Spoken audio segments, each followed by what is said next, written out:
Shabbat Shalom con mis amigos y amigas que de pronto estén conectados en lo que es esta red social del Facebook para poder conversar un poco, estudiar también la palabra de Dios, a los que nos gusta estudiar al estilo bíblico, al estilo de Yeshua, del siglo primero, de los Talmidín, de los apóstoles de él también.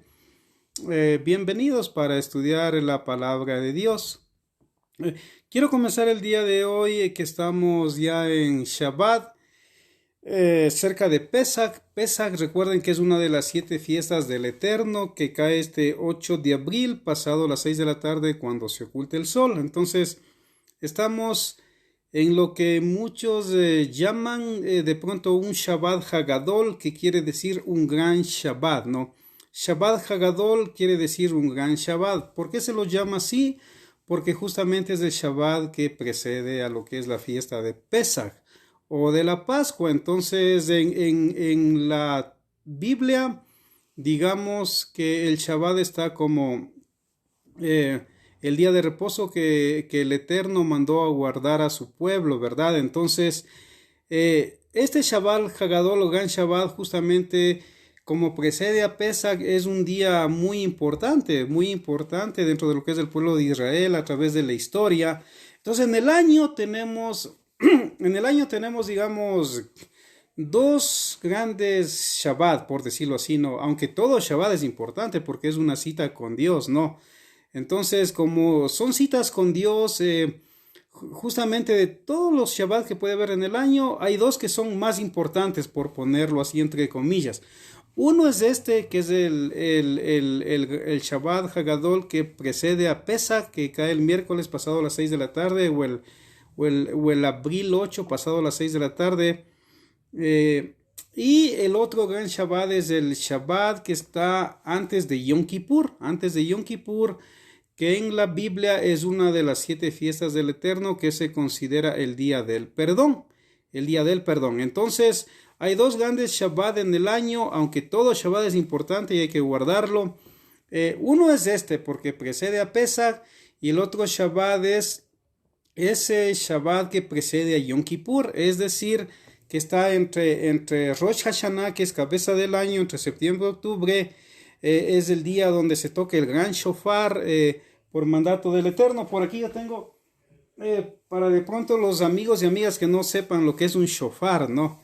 De pronto ahí en las redes sociales, mis amigos, este es un shofar. Aquí yo tengo un shofar. Entonces, entre Rosh Hashanah o cabeza del año o el día de tocar el shofar hasta Yom Kippur hay más o menos 10 días, que son los 10 días terribles, se dice en Israel, porque en Yom Kippur es donde Hashem va a juzgar al mundo y a cada persona, y quién va a vivir, quién va a morir, quién va a tener riqueza, quién va a tener pobreza, quién va a tener salud, quién va a tener enfermedad, en base si o guardó o no los mandamientos de Dios del año pasado. Entonces, digamos, ese es un shofar, ¿no? Para explicarles un poquito. Entonces, el día de justamente entre tocar el shofar o el cuerno hasta Yom Kippur hay otro gran Shabbat, otro Shabbat Hagadol. Entonces, un poquito quería explicarles eso para los que de pronto no comprendan, ¿verdad? Como segundo punto, quería leer lo que dice el Salmo 156. Todo lo que respira, alabe a Hashem, aleluya. Saben que en las Biblias, en la mayoría de las Biblias hay 150 salmos, aunque hay una Biblia que se llama la Biblia Peshita o la Biblia exacta o Biblia sencilla, que es la Biblia aramea, en donde sí va a encontrar usted el Salmo 151. Pero la mayoría de las Biblias tienen hasta el Salmo 150, y justamente el Salmo 150, verso 6 dice: todo lo que respira, alabe a Hashem, aleluya. Entonces, es bueno este Shabbat que nos estamos conectando, recordar que si nosotros respiramos, estamos vivos, estamos con salud, estamos con salvación, es gracias a Hashem y a su Mesías que él envió, que es Yeshua, que en hebreo significa salvación, que también es conocido como Jesús o como Jesucristo en otros medios u otras tiendas de estudio bíblico. Quiero comenzar también con un cántico. Yo aquí tengo mi guitarra.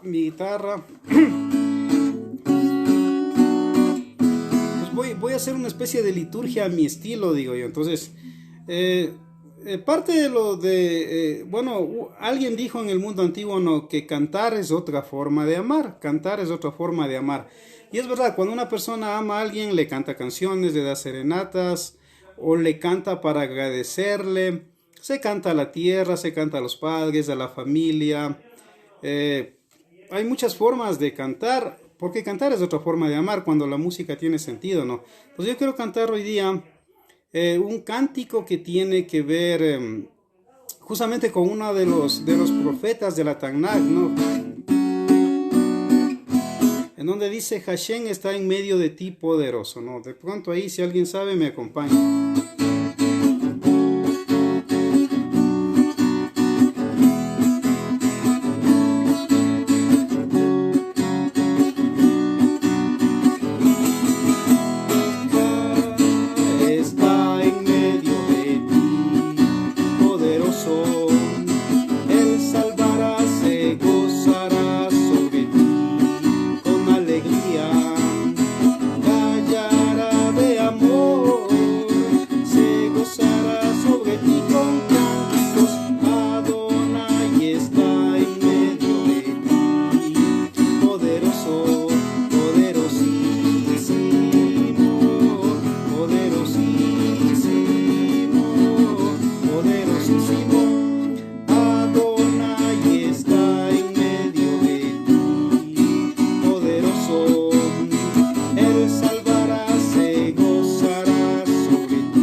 Este cántico en realidad está en la sección de los profetas o de Sofonías, donde se habla que Dios en realidad también canta en una buena hermenéutica o interpretación, porque a veces muchos conceptos, cuando uno coge libros de música, muchos dicen que la música comienza en Grecia, incluso toman la palabra música de las musas, que eran las hijas en la mitología griega del dios Zeus, y eran esas musas que les gustaba el arte, que les gustaba leer, pintar, escribir, cantar, tocar instrumentos, y de ahí proviene para muchos la palabra música dentro de los conceptos académicos griegos.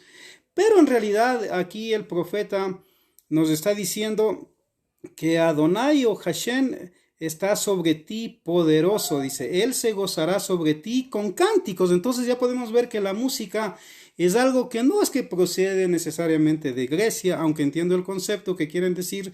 La música procede de Dios. Él creó los cielos y la tierra, y la música ya existía desde cuando el Eterno, que no tiene principio ni fin, ha existido. Entonces Él también es, por decirlo así, el primer músico. Por eso dice, Él se gozará sobre ti con alegría y con cánticos, dice, ¿no? Entonces también Hashem cantan, los malach, los ángeles también cantan. Entonces quería comenzar el estudio de hoy, o la charla de hoy también recordando eso, ¿no? Que es importante también que todo el que respira alabe a Jehová, o a Hashem, o a Dios, o a Adonai. Ahora, también les decía que estamos en un gran Shabbat Hagadol, porque precede a lo que es Pesach. Es un gran Shabbat donde, por ejemplo, los rabinos antiguos, les comento, en el mundo antiguo no había la internet, no había el WhatsApp, no había el Facebook, no había el YouTube, no había ni siquiera la imprenta de Gutenberg. Entonces lo que el rabino iba a enseñar ese Shabbat Hagadol era algo demasiado importante para el pueblo de Israel. Las comunidades estaban atentas, iban a escuchar, porque este día el rabino en Israel, no importa dónde se encontraba una sinagoga, iba a explicar cómo tenían que celebrar justamente el Shabbat el pueblo de Israel en la diáspora o en los lugares donde se encontraban, ¿no? Entonces no había la tecnología, entonces era un día muy esperado, por eso se le llama Shabbat Hagadol. que precede a la Pascua, y el otro Shabbat Hagadol es cuando unos días antes de lo que es Yom Kippur, el día del perdón. Ahora, quiero darle un dato histórico también que no quiero que se me escape de la memoria, un dato histórico que es muy importante. Recordar que el 4 de abril del año 321, en Constantinopla, la antigua Bizancio, después llamada Constantinopla en honor a Constantino, el emperador de Roma, donde mudó el imperio que era el poder de Roma, de la ciudad de los Siete Montes, lo mudó a Bizancio y le llamó Constantinopla. Y que hoy cuando conquistaron Turquía, estas regiones le llaman lo que hoy es Estambul.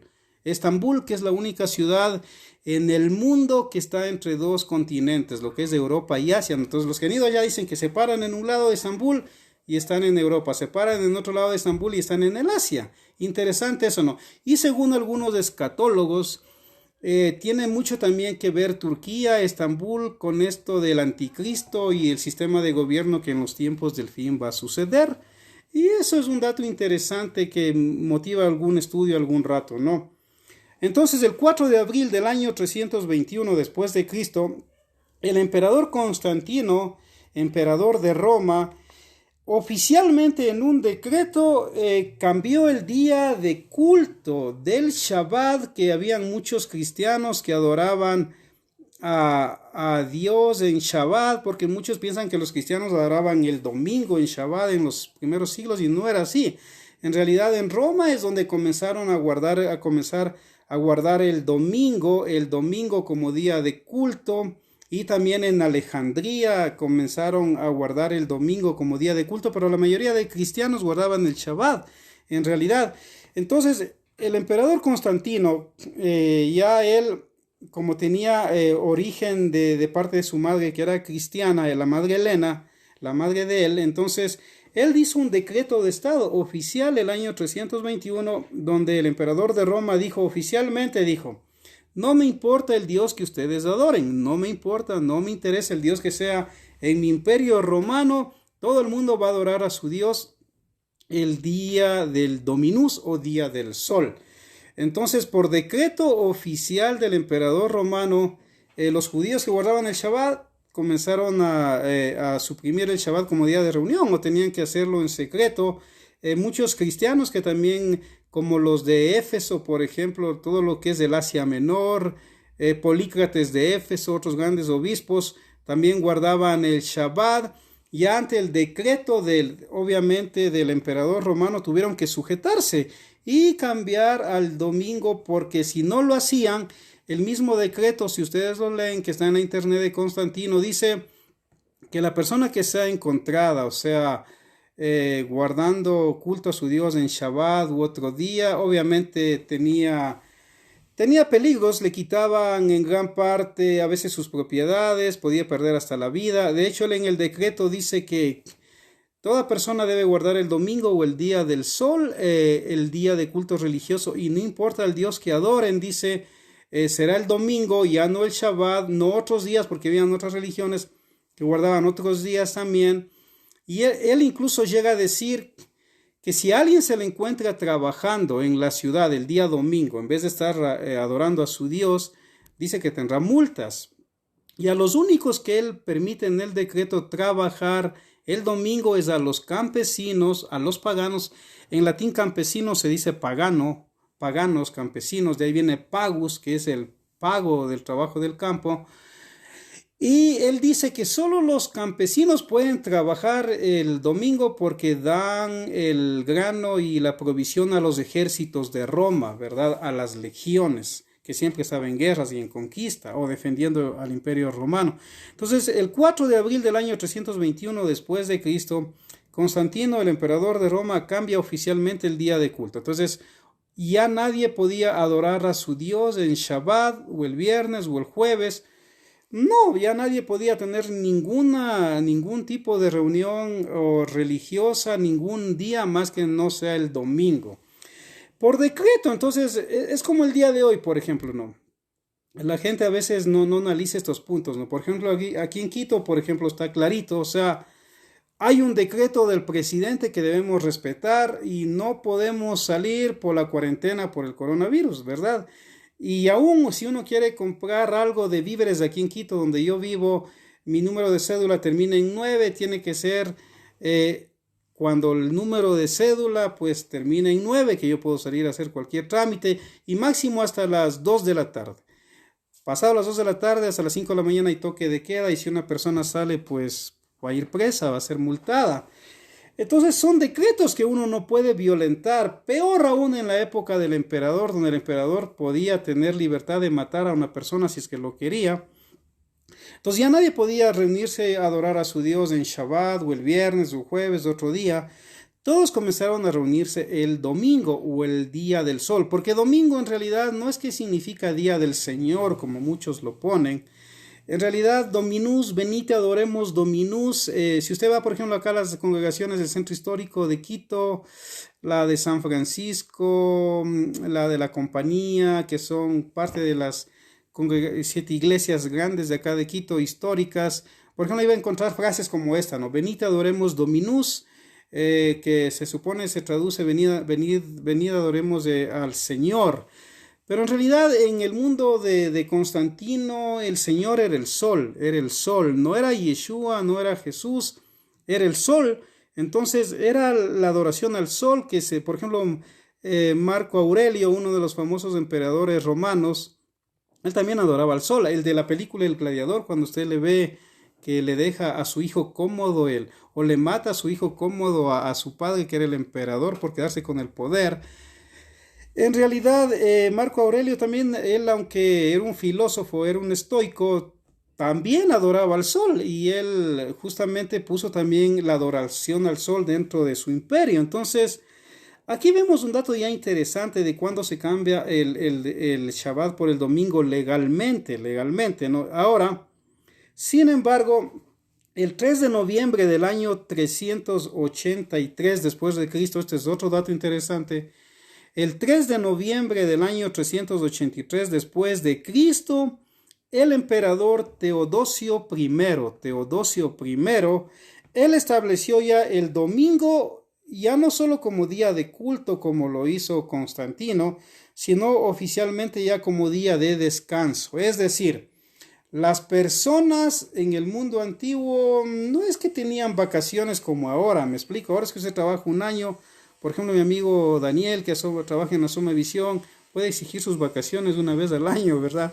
Pero en ese tiempo no habían las vacaciones como ahora y Roma creó las vacaciones y creó el día de descanso, pero al estilo romano, porque para Dios el día de descanso al estilo bíblico es el Shabbat, el séptimo día. Sin embargo, en Roma va a ser Teodosio I quien va a establecer como día de descanso oficialmente en Roma el domingo. Es decir, donde las personas podían ya trabajar los otros días, pero ya había un día en la semana que iba a ser día de descanso y era el domingo. Entonces de ahí ya va viendo usted cómo va tomando forma, ¿no?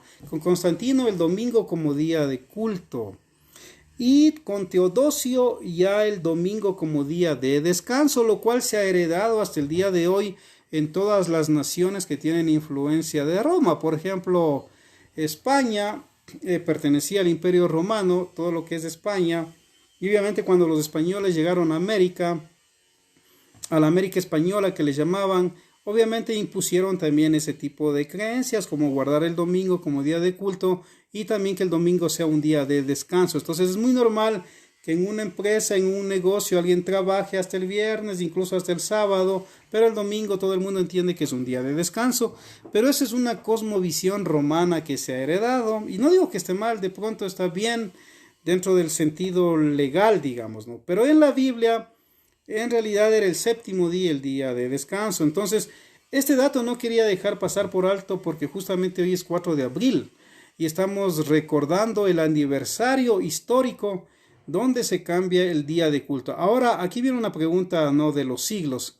¿Dios cambió el Shabbat como domingo para el día de culto? No. En ninguna parte de las escrituras Dios manda cambiar el día de culto de Shabbat a domingo, porque Dios no es que cambie de opinión. Lo que pasa es que hay textos bíblicos donde ha habido malas interpretaciones pero en realidad eso es lo que ha sucedido, ¿no? Entonces Teodosio, incluso él va a ser el que hace el cristianismo como la religión oficial del Estado. Muchos piensan que Constantino hizo del cristianismo la religión oficial del Estado y eso es falso.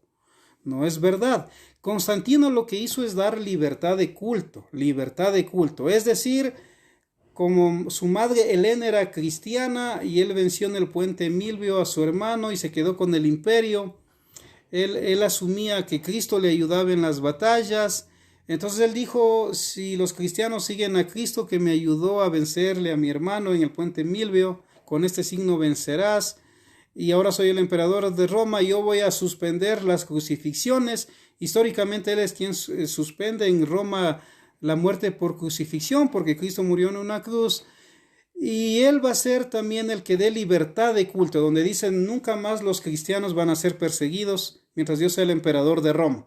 Y él hace un decreto donde le da libertad de culto al cristianismo, pero no es que lo hace todavía la religión oficial del Estado. ¿Quién va a ser del cristianismo la religión oficial del Estado? Ya por decreto, por firma, va a ser justamente el emperador Teodosio, ¿no? Entonces, esos son datos interesantes porque justo hoy estamos en un 4 de abril. Estamos en nuestro calendario en el 2020, ¿no es cierto? Pero en el 4 de abril del año 321, Constantino, emperador de Roma, en Bizancio, Constantinopla o Estambul, que es la misma ciudad, cambió oficialmente el día de culto de Shabbat por el domingo, pero no por democracia o no porque haya llamado a un concilio a consultar, sino porque él decidió, él tenía el poder para hacerlo, ¿no? Entonces, eso quería también no dejar pasar por alto. Ahora, el día de hoy, parte del estudio, por ejemplo, es la parashá Tzap, que significa en hebreo mandamiento, unión, ordena. Eso es lo que significa esta porción de la parashá. Recuerden que hay 54 porciones de estudios de la Torah al año. Y esta es justamente la número 25, donde habla, Hashem le dice a Moisés o a Moshe, le dice ordena o da el mandamiento de lo que tienen que hacer. Y les voy a leer un poquito de la Torah Emed o Torah Verdad, que dice en cuanto al inicio de esta parashá. Dice, Hashem le habló a Moshe diciendo, urge a Aarón y a sus hijos con la siguiente orden. Esta es la Torah de la ofrenda olá, o la instrucción de la ofrenda olá. Esta es la ofrenda olá que se consume totalmente y permanece sobre el fuego, sobre el altar, toda la noche hasta la mañana. El fuego del altar debe ser mantenido ardiente en él. Que un sacerdote se vista con su vestimenta de lino y sus pantalones de lino, y que aparte un poco de las cenizas de las ofrendas que el fuego haya consumido, como ofrenda olá sobre el altar, y que las deposite al lado del altar. Un sacerdote deberá cambiarse sus vestimentas de servicio por otras y deberá retirar las cenizas afuera del campamento a un lugar puro. El fuego sobre el altar deberá quedar encendido, no deberá apagarse. El sacerdote deberá quemar leña sobre él todas las mañanas y deberá preparar sobre él la ofrenda olá diaria, y hará consumir sobre él las partes seleccionadas de las ofrendas shelamín, que son ofrendas de paz. A propósito, que haya un fuego constante sobre el altar que no se extinga. Entonces, quería leer un poco esta porción de la Torah del estudio de hoy. ¿Por qué razón también? Como para una comprender que este fuego, según la misma Torah, es encendido por el mismo Hashem. Entonces, no es que este fuego del altar donde se sacrificaba a los animales lo encendió por primera vez el Cohen Gadol o un sacerdote, un levita, no. Ese fuego vino directamente del cielo. En otras palabras, Hashem hizo que caiga fuego del cielo, y por primera vez en la historia ese altar donde se iban a sacrificar los animales, ese altar se encendió, pero es un fuego que provino del Eterno, que provino del cielo. Entonces no es un fuego que lo encendió un humano. Y ahí es donde Dios le da la orden a Moisés, a Aarón, a los levitas, de que ese fuego no puede apagarse nunca más, nunca más. Entonces habían sacerdotes que se turnaban y tenían que encender ese fuego constantemente. Y pobre si a alguien se le ocurrió olvidarse, eso de hecho nunca sucedió, nunca sucedió. Entonces Dios, al encender el fuego del altar, da la orden de que ese fuego siempre esté constantemente encendido, siempre. Entonces ahí podemos ver que durante todo el tiempo que duró el tabernáculo, el templo, ese fuego nunca se extinguió. Es interesante porque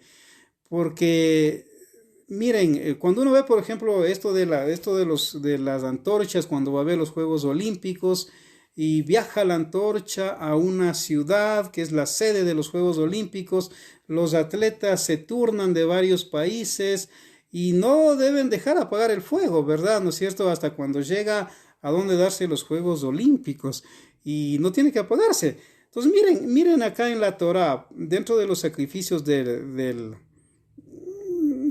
buen día, profe, me dice Emerson Basurto. Shalom para mi amigo y estudiante que fue en la época pasada, Emerson Basurto. Gracias, Emerson, por escucharme. Un honor para mí que tú me escuches. Entonces, podemos ver que no podía apagarse el fuego que Hashem encendió. Entonces, usted puede imaginarse todo el tiempo que duró el Mishkan o el tabernáculo, hasta cuando el templo estuvo, antes de que entren los que destruyeron el templo, el fuego siempre estuvo encendido. Siempre estuvo encendido el fuego, siempre estuvo encendido. Lastimosamente, cuando llegaron los babilónicos conquistaron ahí Jerusalén con Nabucodonosor. Obviamente usted ya puede imaginarse lo que pasó. Ese fuego se extinguió. Estuvieron 70 años estuvieron en Babilonia, en la diáspora, y cuando regresaron a reconstruir el templo, pues obviamente tuvieron que volverlo a encender, ¿no? Pero el primer fuego lo encendió Dios. Y es interesante, yo les decía, por ejemplo, este dato, ¿no? Por ejemplo, muchos quieren estudiar, por ejemplo, el milenio, ¿no? ¿Qué va a suceder durante el milenio, durante 1000 años, donde Yeshua va a gobernar el mundo, ¿no? Ahora, lo que muchos no saben es que cuando venga Yeshua a gobernar el mundo que tanto anhelamos, Él va a gobernar el mundo con una constitución, ¿no? No va a ser con la democracia. La palabra democracia significa poder del pueblo, viene de demos, y gracia, que significa poder del pueblo. Entonces, no es que cuando Yeshua venga a los 1000 años va a gobernar con la democracia, de ninguna manera, ni tampoco con un triunvirato o con una comisión de púlpito, no. Yeshua va a gobernar el mundo es con la constitución de su padre, que es la Torá, Entonces, dentro de la constitución de su padre, que es la Torá, ustedes ya van a imaginarse, el domingo va a desaparecer como día de culto o día de reunión y se va a regresar al Shabbat. Porque de hecho incluso los profetas dicen que en el milenio o al final de los tiempos, cuando las naciones no envíen sus delegados a las fiestas como Sukkot, dice que Dios no hará llover sobre esas naciones. Entonces, de Shabbat en Shabbat, de luna nueva, en todas las fiestas, durante el milenio, la constitución que va a gobernar el mundo es la constitución de Dios, que es la Torá. La Torá significa instrucción, a veces traducida en griego como ley nomos, pero que ya no es lo mismo a Torá, que es instrucción. Entonces, por ejemplo, lo que muchos no saben es justamente lo que les voy a decir. Y de pronto se van a decepcionar, ¿no? Pero no es que en el milenio van a ver los Juegos Olímpicos, ¿me entiende? ¿Me explico? No es que ahí va a haber 4 años los Juegos Olímpicos. Por ejemplo, ahorita por el coronavirus los Juegos Olímpicos están suspendidos, ¿verdad? Los partidos de fútbol están suspendidos. Aún el mundial, si esto siguiera, se va a suspender, porque la vida está primero, ¿no es cierto? Como manda Dios. Sin embargo, en el milenio no es que va a haber los Juegos Olímpicos, de ninguna manera. ¿Por qué? Porque los Juegos Olímpicos son creados en honor a Zeus, el dios del monte Olimpo, para adorarle a él, y eso es idolatría, lo que en hebreo se llama Abodá Zará. Entonces, en el milenio no va a haber Juegos Olímpicos. En el mundo griego, más o menos cuando se inician los Juegos Olímpicos del año 776 antes de Cristo, ya Homero, por ejemplo, Homero ya nos cuenta un poco de eso. En la Ilíada también se nos cuenta un poco de esto, que son libros que uno cuando ha estudiado en el colegio los ha tenido que leer de ley. Entonces uno ya se da cuenta de que en esos mismos libros se dice que estos Juegos Olímpicos fueron creados en honor a Zeus, que era el dios en la mitología griega el dios del trueno. Entonces los atletas, por ejemplo, los que ganaban la maratón, que son los 42 kilómetros, porque había una ciudad entre Olimpa y Maratón llamada Maratón, que eran 42 kilómetros. Entonces los que ganaban la competencia cogían en un jarrito el sudor y lo entregaban a los pies de la estatua de Zeus. Entonces, por ejemplo, en el milenio no va a haber Juegos Olímpicos, amigos, si es que en caso a ustedes les gusta ese tipo de cosas, porque lo que va a gobernar no es la democracia, es la Torá, es la palabra de Dios. Entonces ahí no es que va a haber escuelas en el milenio académicas donde estudiemos a Sócrates, a Platón, a Aristóteles, donde de pronto estudiemos a los presocráticos, a los estoicos. No va a haber nada de eso, porque justamente gran parte del cristianismo, porque hay muchos tipos de cristianismos, en realidad tienen parte de la Torá, parte de la instrucción divina, pero también hay un sincretismo con parte de las ideas de Platón y de Aristóteles, y también algo de Sócrates, pero más de Platón, ¿no? Entonces el cristianismo tiene gran parte de lo que es Grecia, en el sentido de la Grecia clásica de Sócrates, Platón y Aristóteles, y tiene también un poco de la Biblia, ¿no? Pero durante los 1000 años de Yeshua, cuando él gobierne, no es que se va a estudiar a Sócrates, a Platón y Aristóteles, de ninguna manera. Entonces no va a haber Juegos Olímpicos. No se sorprenda si de pronto no va a haber mundiales de fútbol. No es que ahí Yeshua va a estar yendo a inaugurar algún mundial de fútbol y va a querer que Israel sea el campeón del mundial. No, porque en la Torá ese tipo de competencias no son tan bien vistas.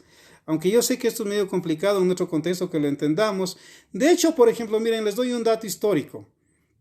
En Israel, cuando fueron conquistados por los griegos y pusieron las academias de Sócrates, Platón, Aristóteles, pusieron los gimnasios donde se daba culto al cuerpo. Gimnasio quiere decir lugar de desnudos en el mundo antiguo. Entonces, de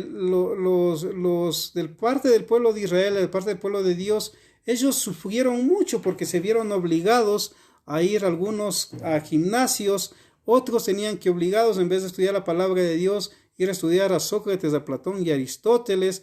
En vez de hablar el hebreo, que era el idioma que Dios les dio, tenían que comenzar a aprender el griego koiné, que era el griego que los griegos imponían en las ciudades donde ellos conquistaban. Entonces, donde entraban los griegos querían imponer su cultura, que era la democracia, que era el idioma griego koiné, los deportes como los Juegos Olímpicos, la filosofía. Entonces, en Israel ya ellos sufrieron mucho con eso. Entonces, cuando venga Yeshua, no es que va a haber Juegos Olímpicos, porque eso es creado en honor a Zeus, el dios del monte Olimpo. Le idolatraban. No es que va a haber mundiales de fútbol, van a desaparecer muchas cosas, porque durante el milenio que va a gobernar, obviamente Yeshua es con la constitución de Dios, que es la Torá o la instrucción. Recuerden que el mismo Malach o el ángel Gabriel, cuando le visita a José o a Joseph, el esposo de Miriam o de María, le dice: tu mujer va a tener un hijo, van a tener un hijo y le van a poner por nombre Yeshua, en hebreo, que significa salvación, porque él salvará a su pueblo de los pecados. Y él dice, y él gobernará con vara de hierro el mundo, dice, ¿no? Entonces usted se pregunta, ¿y cuándo Yeshua gobernó con vara de hierro el mundo? ¿Cuándo? Nunca, hasta ahora no. Pero lo va a hacer en su parucía o en su segunda venida, como el Mesías Ben David, hijo de David, él va a gobernar el mundo. Entonces, en el milenio no va a haber ese tipo de cosas, ¿no? Vale un poquito explicando esto, ¿no? ¿Por qué? Porque justamente yo hacía esta conexión, porque en los Juegos Olímpicos hay esta conexión de esta llama, ¿no es cierto?, que se enciende y se inaugura los Juegos Olímpicos en honor a Zeus en el mundo antiguo. Ahora, En este caso, aquí en donde se sacrificaba a los animales, obviamente Dios es quien enciende por primera vez el fuego del sacrificio. Entonces me parece impresionante saber que ese lugar fue inaugurado por el fuego de Dios, el fuego del cielo, de los Shemaín, y no podían dejarlo apagar digamos, los levitas que estaban de turno. También un poquito me doy cuenta de que, por ejemplo, en Roma había el Paladión, el fuego del Paladión, habían las vírgenes vestales, Saludos para Germán, que me está saludando, Rommel desde Morán. Cuídense por favor y no salgan porque dicen que por esos sectores está un poco grave el asunto, ¿no? Entonces miren, o sea, las vírgenes vestales en Roma también alababan a su diosa Vesta y tenían que mantener encendida la llama del Paladión, lo que es la llama del templo de la diosa Vesta. Y si una mujer de ellas, por ejemplo, en la antigua Roma, se olvidaba de encender el fuego, moría enterrada. O incluso una virgen vestal no podía casarse, ni siquiera enamorarse, lo que es natural. Si se dejaba tocar el cuerpo de un hombre, también la enterraban viva, ¿no? Entonces, pero en el contexto hebreo, digamos, el sacerdote sí podía casarse. En Roma, las sacerdotisas encargadas del fuego del Paladión no podían casarse, me explico. Pero en la Torá los sacerdotes sí podían casarse, los que tenían que mantener siempre encendido el fuego. Entonces en esta porción de la Torá, la número 25, llamada Sab, que significa ordena, mandamiento y también significa unión, también nos quiere decir que las mitzvot, de donde procede mandamiento, deben ser cumplidos, porque Dios le dice a Moshe, ordena. ¿Por qué? Porque el momento que el levita está explicando al pueblo lo que el pueblo tiene que hacer, está viendo una unión, me explico, una unión. Entonces el hombre está separado de Dios. Hashem está acá, el hombre está acá. Entonces el hombre necesita unirse con Hashem, necesita unirse con Dios, tener el conocimiento que es lo que Dios quiere para obedecerle. Entonces esta palabrita también significa Sab, ordena, y también significa mandamiento y también unión. ¿Por qué? Porque el momento que el sacerdote está explicando al pueblo lo que tiene que hacer, o está haciendo los sacrificios de los animales que el pueblo tenía que llevar, está haciendo una forma de unión, o está uniendo al pueblo para con Dios. Por eso es que algunos, aunque se debate ahí, pero algunos dicen que sacerdote significa el que traza puentes. ¿Por qué? Porque es alguien que traza un puente entre Dios y el hombre, porque el hombre necesita ir donde un siervo de Dios, un sacerdote, rabino, pastor, imán, como sea que usted lo quiera ver de acuerdo a las religiones, necesita conectarse con su Dios, o en este caso con el verdadero Dios, el Dios de Israel, ¿no? Entonces, ¿por qué? Porque el obedecer los mandamientos nos unen a Dios. El obedecer a los mandamientos nos unen a Dios. Ahora nosotros ya no hay templo, ¿no? Entonces uno puede decir, bueno, ahora ya no hay templo, ya no está encendido el fuego en el altar, ya Yeshua vino y murió por nuestros pecados y somos salvos si es que creemos en Él y obedecemos sus mandamientos, porque Yeshua dijo, el que me ama guarda mis mandamientos. Entonces si uno ama a Yeshua va a guardar sus mandamientos, Él mismo lo dijo. Entonces ya no hay ese fuego literal, digamos, en el templo, ¿no es cierto? Ya no hay ese fuego. Entonces el mismo Saulo de Tarso, conocido como apóstol Pablo en Romanos capítulo 12, nos dice que nosotros también debemos ser sacrificios vivos, y esto es fuerte, ¿no es cierto? Nosotros también debemos ser sacrificios vivos, dice el rabino Saulo de Tarso, o el apóstol Pablo, que es el mismo. Y él dice que nosotros debemos ser un sacrificio vivo. Ahora, cuando Saulo de Tarso escribe la carta a los romanos, el templo se mantenía en pie, no había sido todavía destruido. Recuerden que el templo fue destruido por la 10ª legión romana el año 70 después de Cristo, cuando Tito, el hijo del emperador Vespasiano, estaba al mando de los ejércitos de Roma y asediando a Jerusalén. Sin embargo, Pablo, cuando escribe la carta a los romanos, el templo seguía en pie. Muchos discípulos de Yeshua incluso dice que iban a adorar en el templo, los dice en varios textos del libro de los Hechos. Sin embargo, él aquí dice algo bien interesante, ¿no? Y dice que el corbán o que nosotros somos también un sacrificio vivo. ¿Por qué? Porque cuando uno se niega a uno mismo, a las cosas que uno quiere, por seguir la voluntad del Eterno, por seguir la voluntad de Dios, lo más difícil para ser humano es entregar su voluntad, ¿no es cierto? Entonces, dice aquí la palabra de Dios, Pablo dice que nosotros debemos hacer un sacrificio vivo, porque a Dios eso también le agrada, ¿no? Entonces, sacrificio vivo no significa que vamos a ser quemados, no significa que un soltero no pueda quemarse, como lo entienden en otras tiendas del cristianismo, no pueda casarse un soltero, no. Significa que en todas las cosas que nosotros podamos hacer para agradar a Dios, aunque a nosotros nos cueste, debemos hacerlo.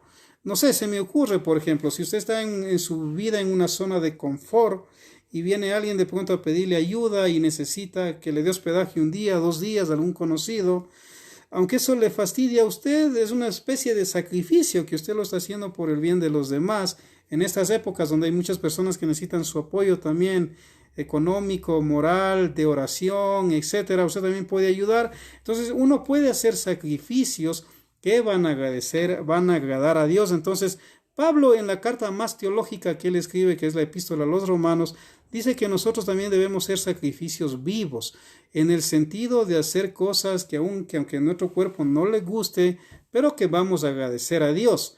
Ahora, cuando yo hablo del cuerpo, del soma en griego, soma se dice en griego cuerpo, no estoy hablando en el sentido de maltratar el cuerpo, cuidado, porque hay otras escuelas de cristianismo que piensan que si se latigan, si caminan de rodillas, si en Semana Santa se hacen algo parecido a la crucifixión, están ganando favores de Dios. Eso no es así, porque la misma Biblia nos manda a cuidar el cuerpo. Por eso incluso Dios nos dice que hay que comer, que no hay que comer, nos manda a descansar un día en la semana, que lo cual es una bendición, nos manda incluso a tener un buen estilo de vida, o sea, en todas las áreas de la vida. Entonces, cuando él se refiere a un sacrificio vivo, no se está refiriendo a maltratar el cuerpo, no. Él dice que nuestra vida debe ser un sacrificio vivo. Entonces, si alguien piensa que va a ganar favores de Dios latigándose el cuerpo, el mismo Martín Lutero, por ejemplo, en sus escritos que yo tengo, en sus charlas de sobremesa, él les contaba a sus estudiantes, él decía que si había un cura que podía ganarse el cielo, era él, porque le tenía mucho miedo a Dios. Hasta cuando él comprendió, dice que no era así, que el justo por la fe vivirá obedeciendo los mandamientos de Dios también. Yo añadiría, aparte de la fe, entonces, él dice que muchas veces cuando él pecaba, se latigaba y los sacerdotes le encontraban a él desmayado, a veces sacaba sangre en cantidad, no comía. Entonces, él dice que en gran parte sus enfermedades en su vejez le vino por el maltrato que se dio, porque así le enseñaban en esa escuela de cristianismo a maltratarse. Entonces, no se refiere Pablo a ese tipo de sacrificio. Usted nunca va a ver a Pablo crucificándose en Pesach, nunca va a ver a Pablo caminando de rodillas 10 kilómetros en Pesach o en Pascua, en ninguna parte va a haber eso, ¿no? Entonces, esa es una escuela de pensamiento, en realidad, con todo respeto lo digo, errada. ¿Por qué? Porque uno no puede ganar favores de Dios castigando el cuerpo. No, de ninguna manera. Al revés, Dios pide que cuidemos del cuerpo. Entonces uno es un sacrificio vivo cuando en la vida hace cosas que le agradan a Dios. ¿Y cuando más uno le agrada a Dios? De hecho, cuando ayuda al prójimo. Por ejemplo, el mismo Martín Lutero dice, Dios no necesita de tus buenas obras, pero tu vecino sí. Y hoy en esta época del coronavirus, eso cae muy bien. Dios no necesita de tus buenas obras, pero tu vecino sí. Entonces Pablo dice que seamos un sacrificio vivo y todavía había el templo. Ahora, dentro de esta porción de la Torá se habla de varios temas, ¿no? Pero entre las cosas que yo les puedo mencionar, por ejemplo, ahí también se habla de la consagración de los levitas, de los sacerdotes, del Cohen Gadol. Entonces es algo interesante que la consagración de estos siervos del Eterno fue durante 7 días. Recuerden que la semana tiene 7 días, ¿no es cierto? 7 días tiene la semana de acuerdo al orden bíblico, porque les cuento que en la época de Yeshua, en Roma, la semana tenía 8 días, no 7 días. Fue un emperador, el siglo III, el siglo IV, el que dijo, no, ahora vamos a adoptar la semana bíblica. Ya en Roma no va a existir más la semana de 8 días, sino va a existir la semana bíblica de 7 días, y copiaron la semana bíblica de 7 días como hasta ahora es, que es le copiaron a Dios, diría yo, ¿no? Entonces, y lo cual está bien, porque lo bueno hay que imitarlo, pues. Entonces, en este caso, digamos, 7 días duró la consagración del Cohen Gadol. Cohen Gadol quiere decir sumo sacerdote, y de los Kohanim o los levitas, los sacerdotes. Entonces, aquí también es algo interesante, ¿no? ¿Quién es el que Dios usa para ordenar a Aarón como primer Cohen Gadol y a los levitas que iban a hacer toda la tarea? Obviamente es a Moshe, a Moisés, y es interesante, ¿no? Porque estamos hablando del Mishkan, del tabernáculo, donde estaba el lugar santísimo, el arca del pacto, donde estaba la presencia del mismo Dios, ahí, y ahí, ¿a quién le da la orden de que les ordene? Es a Moisés. ¿Qué tal? Entonces Moisés fue el personaje, por eso es que Moisés es un gran personaje en la Biblia, en el mundo secular aún se lo estudia. ¿Por qué razón? Porque este hombre de Dios era el único que podía hablar con Dios cuando él quería. Sin embargo, después de él, el Cohen Gadol solo una vez al año podía entrar al lugar santísimo. Entonces fue este Moisés el que les consagró, hizo todos los ritos que el mismo Dios le da ahí a Moisés, que tienen que lavarse, bañarse, ponerse las ropas, el Cohen Gadol, los levitas, con la sangre ahí, tocarles la oreja derecha, los pulgares de la mano, del pie, igual acá en el lado izquierdo, todo el cuerpo, conforme Dios le dio, y lo hizo Moisés. ¿Pero por qué? Porque él también era un levita. Esto es algo interesante. Recuerden que de los 12 hijos de Jacob, a quien Dios le cambia después el nombre a Israel, de los 12 hijos, uno se llamaba Leví, y justamente Dios dice que escogió a esta tribu de Leví a servirle en el Mishkan, el tabernáculo, y después en el templo, es porque es la única tribu que no se contaminó con el becerro de oro.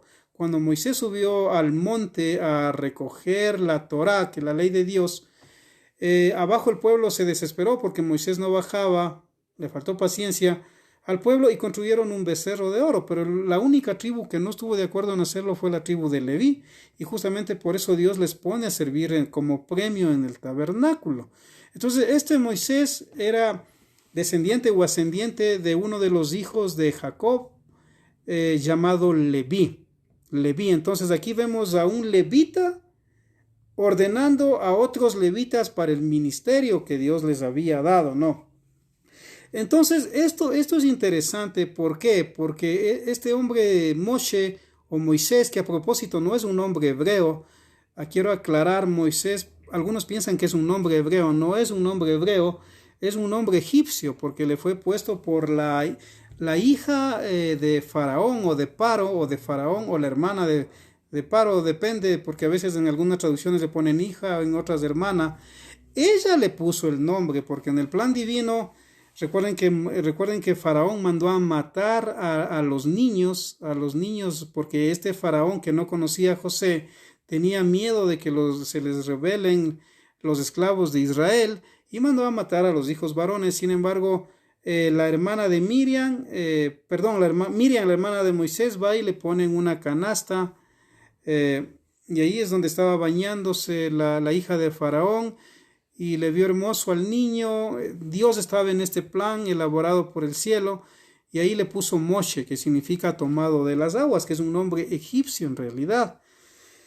Entonces, es interesante ver que este Moisés va a ser quien va a ungir a los sacerdotes. Por eso es que usted va a encontrar en muchas religiones del mundo, incluso en los muchos tipos de cristianismos, porque sí hay muchos tipos de cristianismos, que hay ordenaciones, cuando por ejemplo se va a ordenar a un sacerdote en la Iglesia Católica de Roma, en esa escuela, cuando se va a ordenar a un sacerdote que va a servir en el cristianismo romano, el sacerdote se echa al suelo, y ahí está el obispo. No es que hay un culto, no es que hay una misa, no, están apenas las autoridades, muy pocos, de repente a veces los padres, si es que les permiten, pero está el obispo y lo ordena al sacerdote ahí, y él tiene que echarse en el suelo. En otras escuelas de cristianismo, por ejemplo protestantes, se arrodillan y de esa manera le imponen las manos a algunos pastores más antiguos o que ya son reconocidos en lo que es las congregaciones y también reconocidos en la ley dentro del estado de cada país. Entonces es muy normal que muchos pastores se arrodillen y ahí les imponen las manos y les ordenan. Sin embargo, hay otros tipos de cristianismo donde incluso le ponen desde un shofar, un cuerno de carnero, también le ponen aceite, ¿no? Imitando un poco al estilo de Moisés y de cómo se hacía en la Torá, de ungir incluso a los reyes. En cambio, hay otros lugares donde hay otra especie de sincretismo. La palabra sincretismo quiere decir una mezcla, ¿no? Entonces, donde toman de todas las escuelas cristianas y hacen una ordenación de otra manera, ¿no? Hay otros, por ejemplo, dentro de los grupos como por ejemplo de Israel, que incluso algunos creen en Yeshua, algunos judíos que ya creen en Yeshua, o también dentro de las escuelas mesiánicas que hoy se conoce, donde la ordenación se lo hace bajo una jupá. Bajo una jupá también hay matrimonios, pero también las ordenaciones de alguien que va a servir a Dios en algún grupo mesiánico, sea un pastor, sea un roé, como sea que le llamen, también se lo hace bajo una jupá y ya no necesariamente tiene que arrodillarse, porque desde esta cosmovisión uno puede solo arrodillarse ante Dios. Entonces, el momento que uno se arrodilla para que otro hombre le imponga las manos, ya sería una especie de idolatría. ¿Me explico? En cambio, en la Iglesia Católica, no, tiene que ser en el suelo. Entonces, cada quien tiene sus tipos de ordenaciones. En el Islam, el que normalmente dirige una mezquita es un imán. Bueno, acá hay mandalidad de eso de metal que uno pega las monedas, yo qué sé, ¿no es cierto?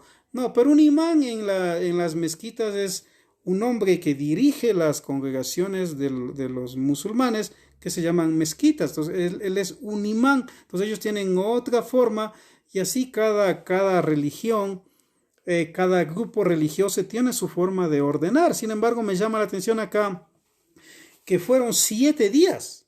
7 días donde no podían salir del Mishkan o del tabernáculo para nada afuera ni a conversar con las personas del pueblo, ¿no? 7 días es donde ellos fueron ordenados por el mismo Dios a través de Moisés. Ahora, ya para ir terminando esta breve reflexión por ser Shabbat, entonces miren, algo que también me llama la atención y justo tiene que ver con el fuego, ¿no?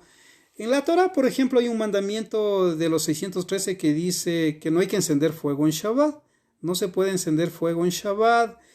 Digamos, hablando dentro de lo que es Israel, dentro de los grupos mesiánicos que creen en Yeshua y siguen la Torah, también no encienden fuego. Algunos, otros sí encienden fuego. Dentro de los varios tipos de cristianismo no encienden fuego porque obviamente guardan el domingo, el día del sol. Entonces, sí me llama la atención cómo en las diferentes escuelas de Israel a través de los siglos, conforme la tecnología ha ido avanzando, este ha sido un gran problema, ¿no? Digamos, algunos dicen, no se podía encender fuego en Shabbat antiguamente porque es que era un trabajo y Dios prohíbe trabajar en Shabbat. Entonces el hombre tenía que ir a cortar leña, no había el gas, no habían las cocinas de inducción, no había nada de eso. Entonces era un trabajo ir al campo con el hacha, se sudaba, se cargaba. Entonces algunas escuelas de interpretación dicen, por eso es que Dios no permitía encender fuego en Shabbat. Otros dicen, no es así. De igual manera, si tú enciendes fuego, estás violando el Shabbat. Es otra escuela de interpretación. Cuando ya se descubrió los autos, para el Beit Din o la corte rabínica de la época, cuando se inventaron los autos, también ya eso fue un problema. Está bien que un judío vaya a la sinagoga en Shabbat en auto, cuando en un día de Shabbat no se puede caminar más de 700 metros o 1400 metros, dependiendo de la escuela de interpretación. Entonces, por ejemplo, Yeshua decía que hay como caminar 1400 metros en Shabbat desde las murallas de la ciudad para afuera. Según Yeshua, así se podía caminar 1400 metros. Según el rabino Shammai, desde las puertas del templo que estaba dentro de la ciudad, se podía caminar 1400 metros. Habían muchas escuelas de interpretación. Entonces, ¿qué sucede aquí cuando se inventan los autos?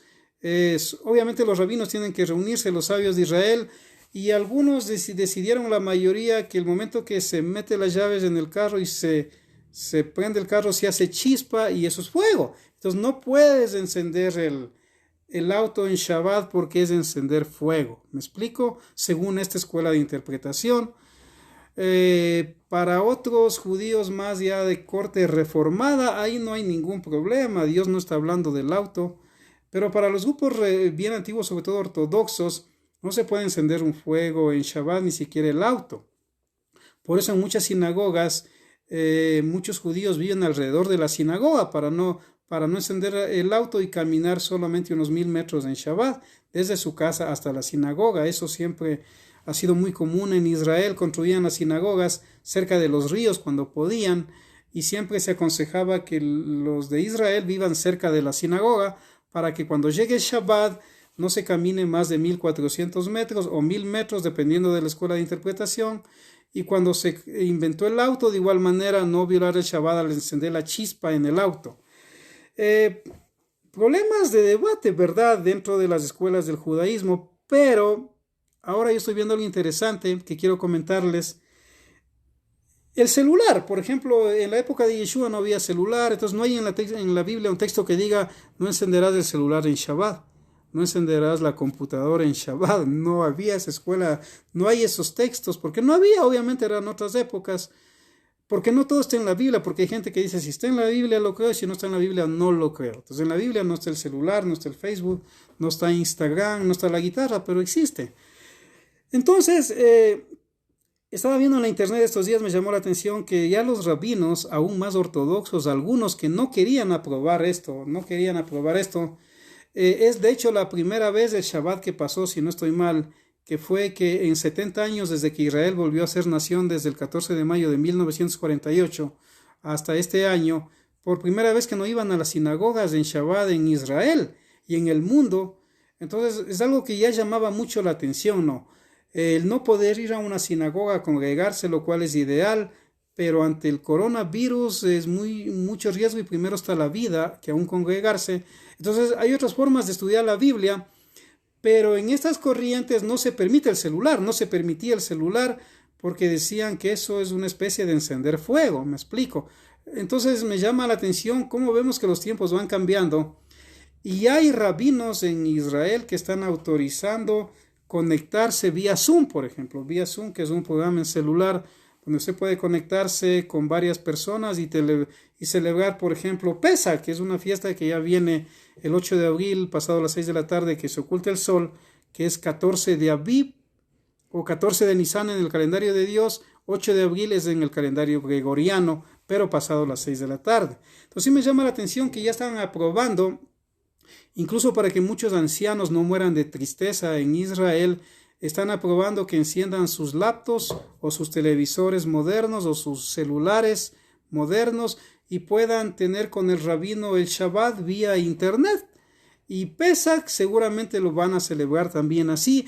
Entonces ahí uno puede ver que a veces las interpretaciones que los seres humanos le podemos dar a la Biblia a través de muchos siglos que hasta se pelean, podemos ver que en casos como estos, cuando Dios tiene el control de todo, podemos ver que incluso se va a usar el celular, y me llama a mí mucho la atención, y que rabinos ortodoxos que nunca lo hubieran permitido, lo están permitiendo. Y es justamente porque esto ya es algo incontrolable. Entonces, muchos ancianos quieren celebrar Shabbat, quieren ver a su rabino, quieren estudiar la parashá semanal que ellos estudian, quieren celebrar Pesach o Pascua desde sus hogares, con sus maestros, sus rabinos, sus familias, y obviamente van a encender el celular. Cuando en Shabbat, recuerde que en la Biblia, de las 7 fiestas de Dios, Dios dice que cuando cae una de las fiestas de Dios, es Shabbat. Aunque sea lunes, martes, miércoles, jueves o viernes, es Shabbat. Es Shabbat. ¿Por qué? Porque Pesach es una de las fiestas de Dios, y Dios dice en Levítico 23 o Vaikra 23, dice: cuando caiga una de mis fiestas es un Shabbatón, un Shabbat alto. Entonces, hoy estamos en Shabbat.